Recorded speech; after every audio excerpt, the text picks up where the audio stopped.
हरिओम। मनुर्भवः। वेद हमसे ये कहता है कि मनुर्भवः अर्थात मानव बनो, मानवता को प्रतिस्थापित करो, अर्थात समस्त प्राणियों में एकत्व की अनुभूति करो।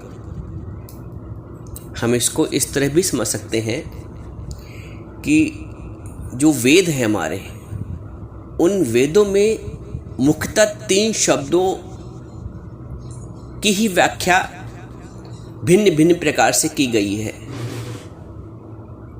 वो 3 शब्द हैं ब्रह्म, जीव और जगत।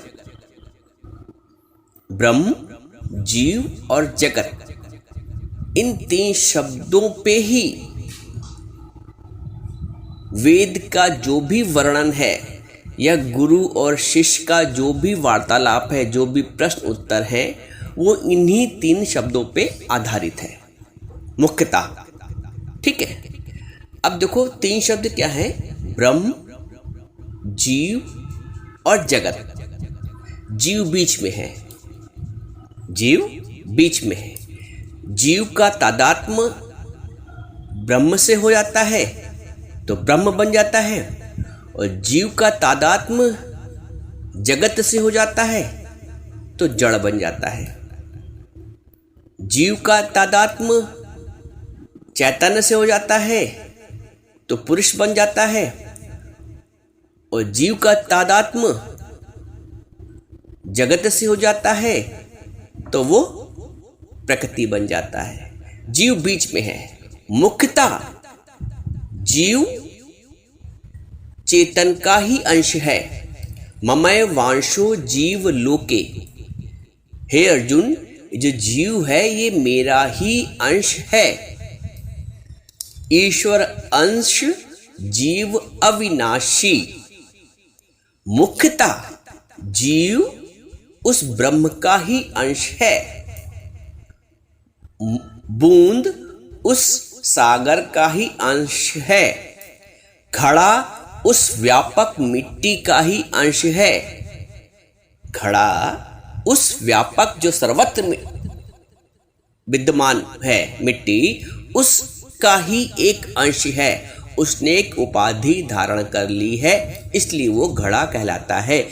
मूलतः देखा जाए, तत्वतः देखा जाए तो जो घड़ा है वो मिट्टी है।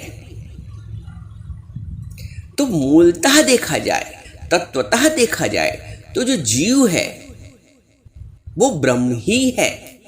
चूंकि उसने जगत का, उसने मन का, उसने बुद्धि का, अंतःकरण का इतना तादात्म्य कर लिया है, इतना साथ कर लिया है कि उसी का रूप बन गया है। आपका पुत्र है, मान लीजिए आपका पुत्र है, और आपका पुत्र, क्योंकि आप एक संस्कारवान माता पिता हैं, तो आपका पुत्र भी संस्कारवान ही होना चाहिए मूलतः।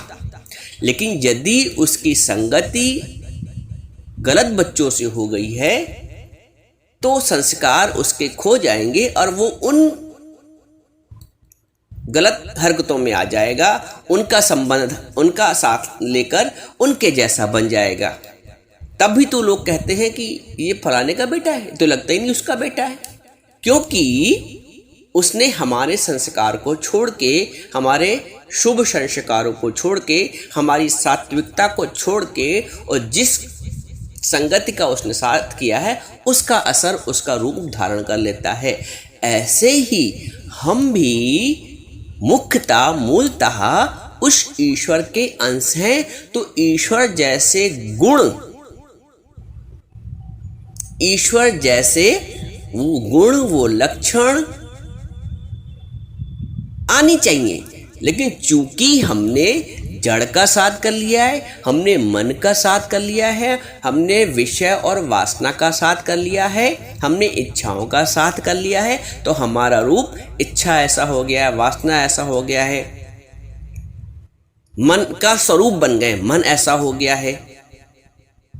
मूलतः न हम मन है, न बुद्धि है, न चित्त है, न अहंकार है, अंतःकरण है ही नहीं, हमारा अंतःकरण से कोई संबंध नहीं है। हाँ, चूंकि हम इस घट में निवास करते हैं, इस शरीर में निवास करते हैं, तो हम अंतःकरण के दृष्टा अवश्य हैं, लेकिन हम स्वयं अंतःकरण नहीं हैं। मिट्टी स्वयं घड़ा नहीं है। मिट्टी घड़े को देख सकती है, लेकिन मूलतः वो निराकार, वो सर्वत्र व्यापक तत्व है। तो जो व्यक्ति है, जो अपने आप को एक व्यक्ति मान रखा है, एक परिधि धारण कर रखी है, अपने चारों तरफ एक सीमा मैं और मेरेपन की बना रखी है, वो मैं और मेरापन अज्ञान की वजह से आ गया है। वो मैं और मेरापन जड़ता का साथ करने से, तादात्म्य संबंध बनाने से हम उसका स्वरूप बन गए हैं। मूलतः हमारा स्वभाव क्रोध करने का नहीं है, मूलतः हमारा स्वभाव लालच करने का नहीं है, मूलतः हमारा स्वभाव आसक्ति करने को नहीं है, मूलतः हमारा स्वभाव मोह युक्त नहीं है। अर्जुन जब मोह युक्त हुआ तभी तो भगवान ने उसको ज्ञान दिया, जब वो मार्ग से कुमार्ग हो गया, जब अपने धर्म से हटा, जब अपने आत्म धर्म से हटा, जब मोह की संगत में आया, तब भगवान ने उसको ये ब्रह्म ज्ञान दिया। तो हम, जबकि मोह उसका मूल स्वरूप नहीं है, तो मोह हमारा मूल स्वरूप नहीं है, आसक्ति हमारा मूल स्वरूप नहीं है, इच्छाएं, वासनाएं, क्रोध, विकार ये हमारा मूल स्वरूप नहीं है।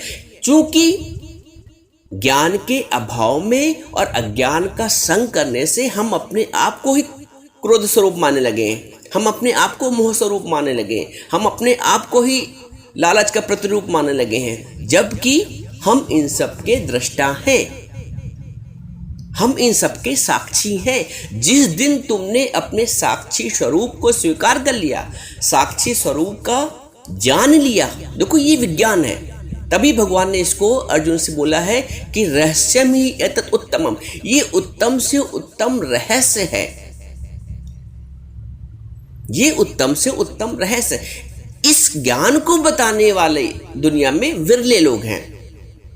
इस ज्ञान को इस तरह से सरलता से, शुद्धता से,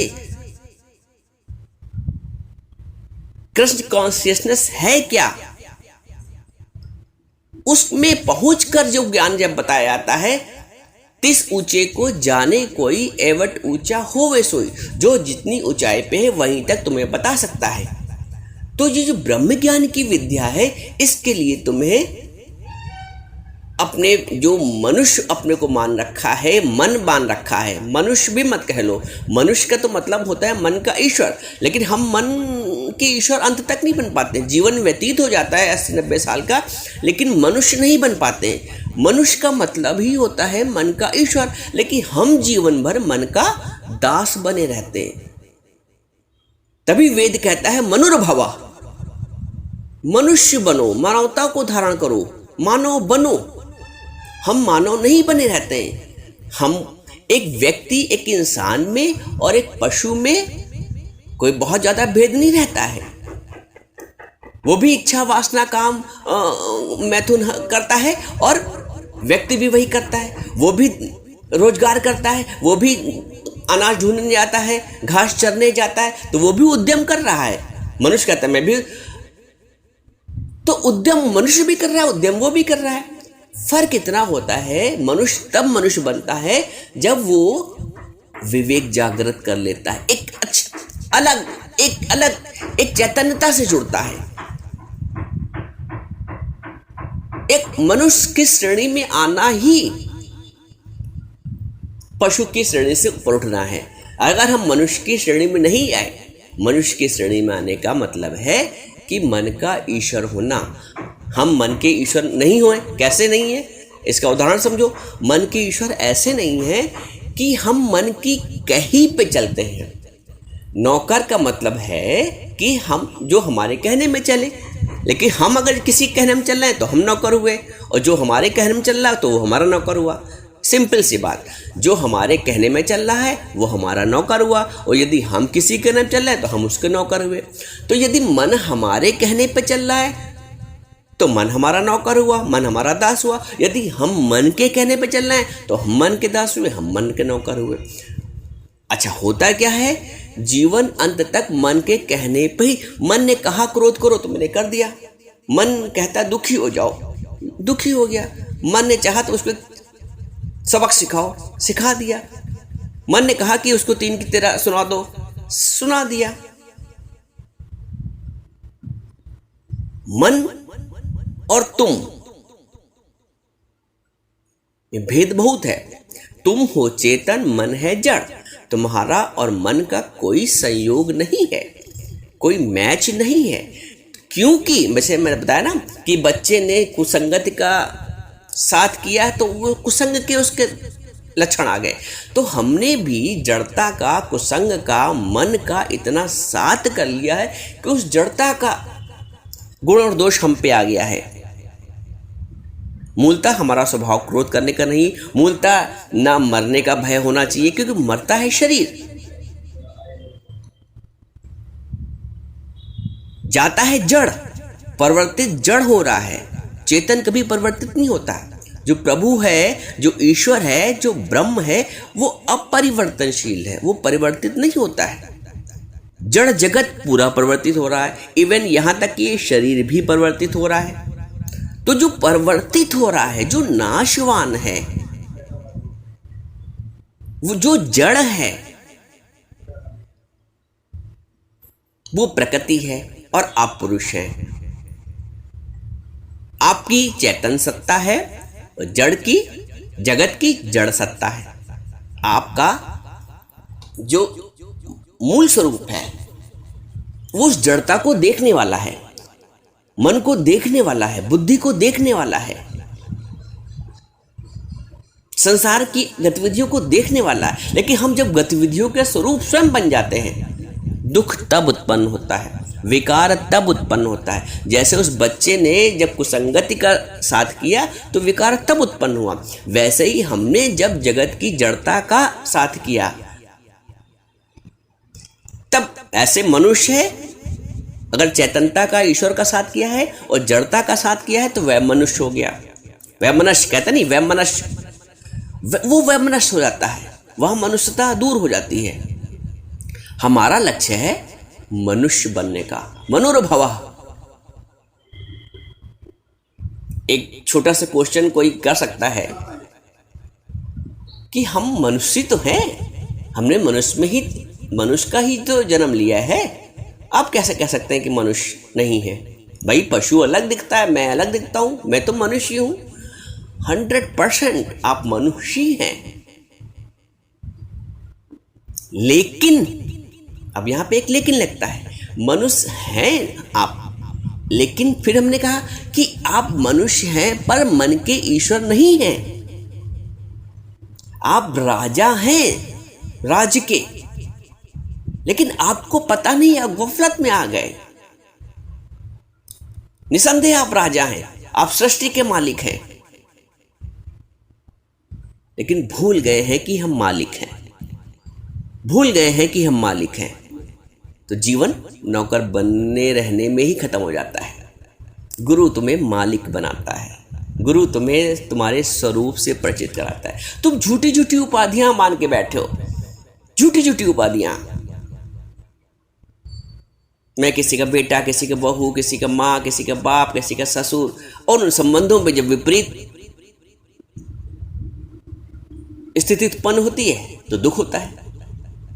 फलाने ने मेरा कहना नहीं माना, फलाने ने मेरा सुना नहीं, मैंने तो उसके साथ इतना किया। ये सब अज्ञान है। जब लग जाने मैं कुछ करता तब लग गर्भ जोन में फिरता, ये सब अज्ञान है।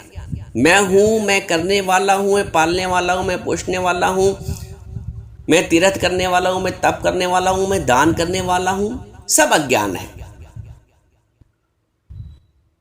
तीर्थ तप और दान करे, मन में धरे गुमान, नानक निष्फल जात है जो कुंचर स्नान। हाथी का स्वभाव ये होता है कि नहा के आता है और फिर नहा के उधर से निकला तालाब से, नदी से, और इधर आके मिट्टी अपने ऊपर सूंड से उड़ा ली, पूरा गंदा हो गया, फिर डस्ट लग गई। तो तीर्थ तप और दान करे, मन में धरे गुमान, मन में जरा से गुमान आ गया कि मैंने इतना भंडारा कराया, मैंने इतना तीर्थ करके आया हूँ चारों धाम, मैं इतना दान करके आया हूँ, हर साल करता हूँ, मैं हर साल इतना डोनेट करता हूँ, हर पूर्णमासी कथा सुनती हूँ, रोज हनुमान चालीसा पढ़ती हूँ, रोज सुंदरकांड का पाठ करती हूँ, हर मंगल पढ़ती हूँ। तीर्थ तपर दान करे मन में धरे गुमान, ना मन में खाली, तुमने कहा भी नहीं, देखो शब्द देखो, मन में धरे गुमान, सोच भी लिया। नानक निष्फल जात है जो कुंचर स्नान, जैसे हाथी का स्नान। तो यह मनुष्यता हो गई, क्योंकि हम अहंकार के दास बन गए, मन में गुमान आ गया। मन के साक्षी बनो, मन के दृष्टा बनो, अपने आप को मन की संगति से अलग कर लो। वो कुसंगति है। आपका भरसक प्रयास यही होता है कि आप अपने बेटे को जो कुसंगत में जा रहा है उस कुसंग से बचाए। मान लो किसी लड़कों के साथ सिगरेट पीना शुरू कर दिया है, उसने दारू पीना शुरू कर दिया है, उसने कोई गेम शुरू कर दिया है, तो आपका भरसक प्रयास यही रहता है कि आप उसको उस कुसंग से वापस लाएं अपने संग में। भगवान का भी, गुरु का भी यही प्रयास रहता है कि आपको उस ब्रह्म तत्व में लाए, उन संस्कारों में लाए जहां आनंद है, सुख है, प्रेम है, करुणा है, जी है ईश्वरी गुण। तो मनुष्य बन जाओ, मन के ईश्वर बन जाओ। मनोर्भव